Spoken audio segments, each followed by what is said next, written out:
Good morning. It's 8 a.m. here local time in Warsaw. I'm Diana Skaya. Welcome to TVP World. I will remain in office until the legal parliament elects my successor. This is what the current president of Georgia, Zurabishvili, said.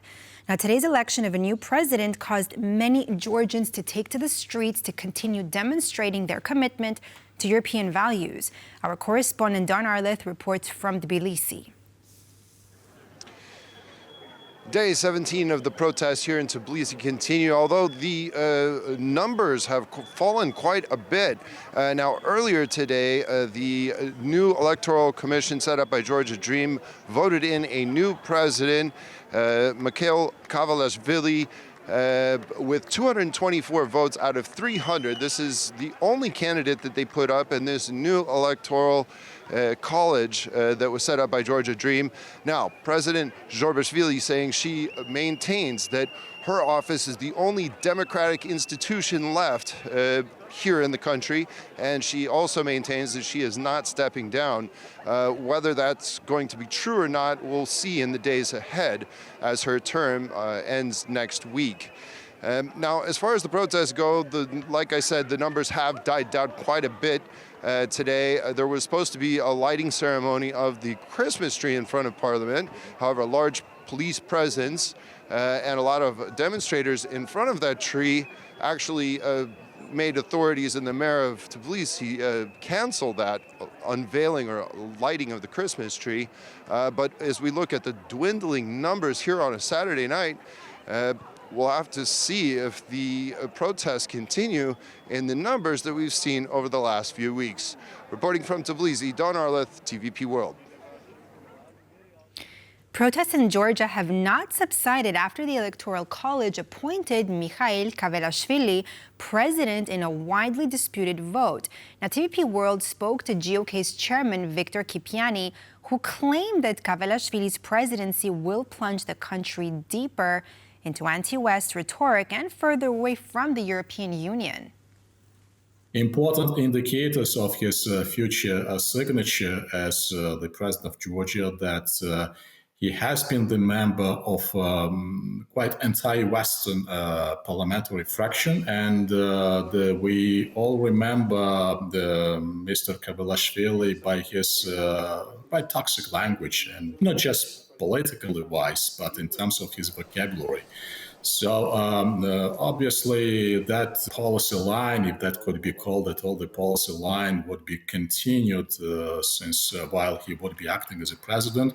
And of course, you know, that is not very much encouraging in terms of pro-European and pro-Western Georgian path. This protest has been quite unique.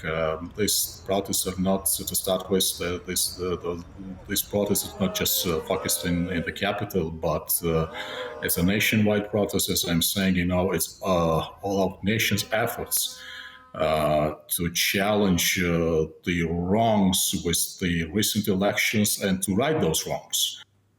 In his evening address, Ukrainian President Volodomyr Zelenskyy said that his forces have been facing a growing number of North Koreans on the battlefield. Now, by engaging the over 10,000 North Korean troops in Kursk, Zelenskyy says Russia is not only escalating the war, but also seeking to destabilize Asia. Russia drew one more country into this war to the fullest extent. If this is not considered to be an escalation, then what is the escalation that so many people are talking about? It is Putin who is widening and prolonging this war. It is him who is pushing back against any future peace agreement. He wants to add more problems for the world in Asia. That's why Russians are teaching modern war to North Korea. Donald Trump's team is reportedly working with the incoming U.S. government and Ukrainian officials on a Ukraine-Russia ceasefire. Now, despite this, no concrete plan has yet been presented to Kyiv by Trump's national security team. This, according to sources cited by NBC News. As the date of his swearing in inches closer with each passing day, U.S. President-elect Donald Trump is doing all in his power to make good on his vow to end the war in Ukraine once he takes office. Here's what we know, which is that in his calls to to heads of government in Europe and elsewhere, He's talked a lot about Ukraine, not because it matters a lot to him, but because it doesn't matter so much to him, and therefore he wants to get it out of the way. While his team is reportedly working out ways to put Russia's invasion of Ukraine on pause with the Biden administration, no concrete plan to do so has yet been unveiled. Military experts said that peace in Ukraine could only be guaranteed if external forces were sent on a peacekeeping mission to the country. A potential peace in Ukraine can only be guaranteed by a serious involvement of peacekeeping forces. At least 100 to 150,000 soldiers have to be stationed there.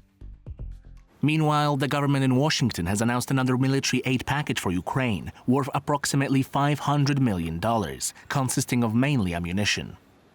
Despite saying they'd be potentially open to peace negotiations with the incoming Trump administration, Russia is not stopping its onslaught. Moscow has launched its largest series of missile attacks overnight since the start of the war, mainly targeting Ukraine's power grid. Today was one of the largest Russian attacks against our energy infrastructure. 94 missiles of various types, including cruise and ballistic missiles, were launched. 81 were shot down. Additionally, there were nearly 200 attack drones. Experts from the Institute for the Study of War say Russia plans to freeze out Ukraine this winter and compel Kyiv and the West to self-deter into making policy decisions that benefit Russia if negotiations come to pass.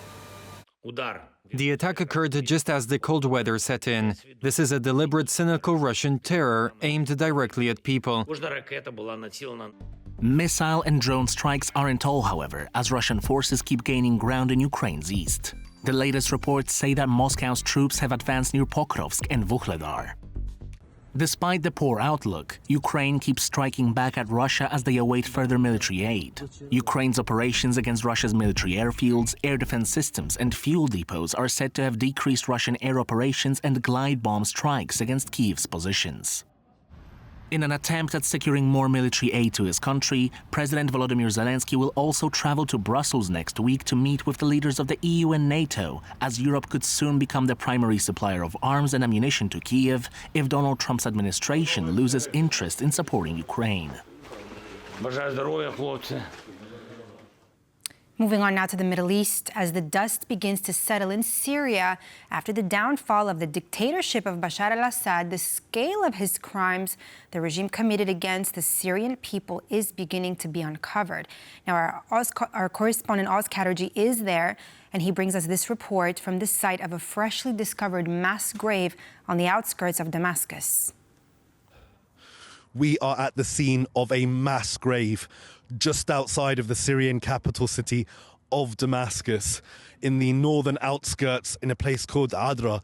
Behind me and below us, you will see row upon row upon row upon row of graves. Now, open source researchers have tracked this site for some time using satellite imagery. It's believed that this grave was dug as far back as 2016. This area was completely controlled by the regime, and it is believed that many of the bodies buried here are victims of the Assad regime. Now, most of these graves are completely covered. However, there is a small stone that has been turned over to the left of us, and being pulled out of there as we speak are bags of bones containing human bones, human remains, and on the bags are written the names of the people who have died there. These bones have clearly been here for some time now, maybe as long as 8 years. And when TVP World arrived, there was a man here who was here looking for his family, his relatives, who had been abducted by the regime. Let's take a listen to what he had to say. What religion, what sect, what kind of people could do this to human beings? We're all from the same earth, so why do people kill like that? It's full, all the way to the end, it's all full. I have 2 brothers. After we left from Ader al-Balad to Amalia, the regime took them, Jihad al-Hamad and Hussein Salid al-Hamad. Their mother's name is Mariam. I was there when they took them and put them in the trunk of the car because their identity cards were from Baba Amr. They disappeared and we still haven't had any news of them. While this area has yet to be exhumed, the true horrors of what the regime did to the Syrian people are only starting to be uncovered now.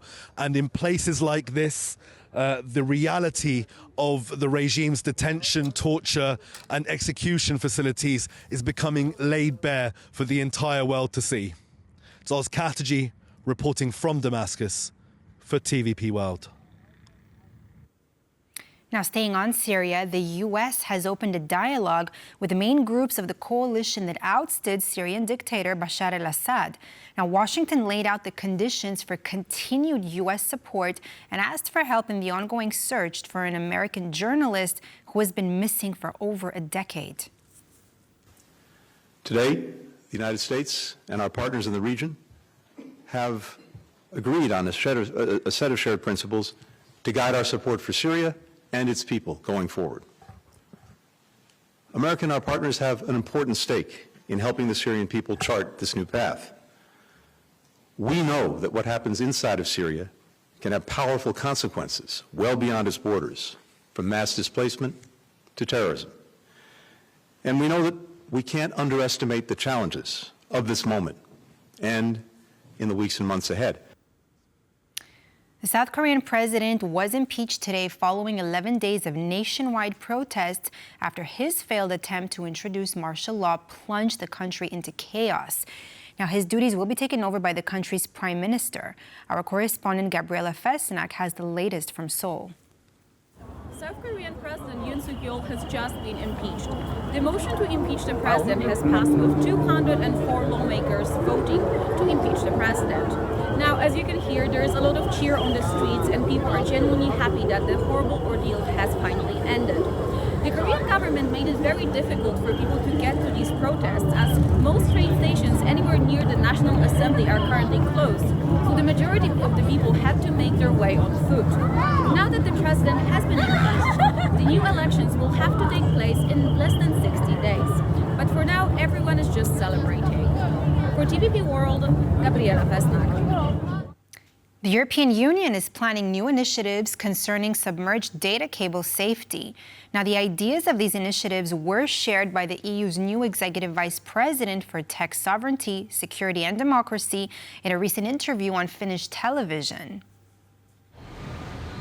Europe is learning to navigate a new security challenge, damage to its undersea communications infrastructure by third parties. The EU will be introducing initiatives aimed at increasing know-how, capabilities and awareness to secure these cables. The EU's Executive Vice President for Tech Sovereignty, Security and Democracy spoke about the issue in a recent interview on television. Yes, as well as this additional construction of cables, that it is possible to spread these risks also for increasing surveillance, building a common situational picture between EU countries, NATO and these companies, and also to acquire repair capacity so that we have common equipment also available for that. In November, 2 subsea communications cables connecting Germany with Finland as well as Lithuania and Sweden respectively were allegedly severed by the Yi-Peng 3, a Chinese cargo ship. In October of 2023, the anchor of a Hong Kong-flagged Chinese-registered vessel named New Polar Bear damaged 2 subsea data cables and a gas pipeline in the Baltic Sea. Oh, Santa Claus is coming to town, or more like 1,000 Santas. Now, London's annual fundraising event spread holiday cheer on Saturday as cycling Santas took on the capital city streets to collect money for a children's charity. Now, some dressed in red Santa suits, while others chose to paint themselves green as elves, while onlookers gazed on in amazement. An army of cyclists toured London all the way towards Buckingham Palace as part of the 10th edition of the Santa Cruise. Now, the cyclists squeezed past cabs and buses as part of the city's beloved tradition. Many participants were expected, with the final number surpassing 1,200. Now, the idea originated 10 years ago after the event's founder, Stefan Wright, raised tens of thousands of pounds following his baby son's near-fatal heart attack.